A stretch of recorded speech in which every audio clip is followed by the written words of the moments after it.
लेकी अशा पायवाटा रूढी चालीनं आलेल्या, बंधनात झुडुपाच्या पुन्हा गुडूप झालेल्या. कविवर्य विष्णूजी थोरे यांचे काळजाला हात घालणारे हे शब्द. 4 बहिणी 2 भाऊ अशा मोठ्या कुटुंबात वाढलेली आजची दुर्गा अश्विनी पवार. पुण्यात कसबा पेठेत बालपण गेलं. आई वडिलांची अगदी बेताची परिस्थिती, त्यामुळं छोट्या छोट्या कामाची व्यवसायाची ओळख लहानपणातच झाली.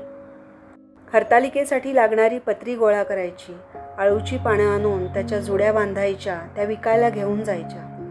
कधी दिवाळीला कुंभारवाड्यातून पणत्या आणून विकायच्या, तर कधी पावसाळ्यासाठी लागणारा लाकडाचा भुसा लावून शेणाचे मुटके करून वाळवत ठेवायचे आणि ते पुन्हा चुलीसाठी वापरायचे. अशी कामं लहान वयातच अंगवळणी पडली. कसंबसं 10वीपर्यंत शिक्षण झालं आणि चालून स्थळ आलं म्हणून आई वडिलांनी अश्विनीताईचं लग्न करून दिलं आणि अश्विनीताई मुंबईला आल्या. सासरी एकत्रित कुटुंब आणि कमावणारी फक्त 2च माणसं, त्यामुळं आर्थिक परिस्थितीचा अंदाज यायला ताईला वेळ लागला नाही. लौकिक अर्थानं शिक्षण नाही जास्त, पण व्यवहार ज्ञान ती माहेरातच कोळून पेलेली होती. मग घरी राहूनच विणकाम करायचं, घरोघरी जाऊन विकायचं.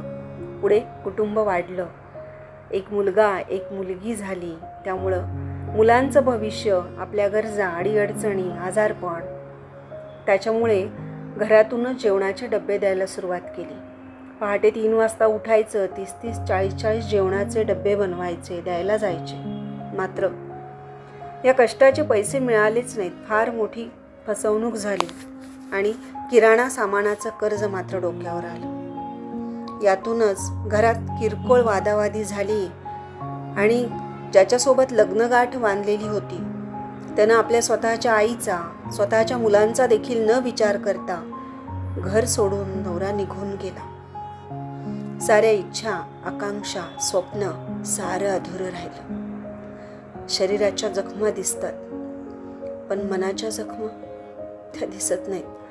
त्या ज्याच्या त्यालाच सोसाव्या लागतात, कारण काळ हेच त्याच्यावरचं उत्तम औषध असतं. डोक्यावर कर्ज होतं, नवऱ्याची सोबत नाही, मुलांना बापाचं प्रेम नाही.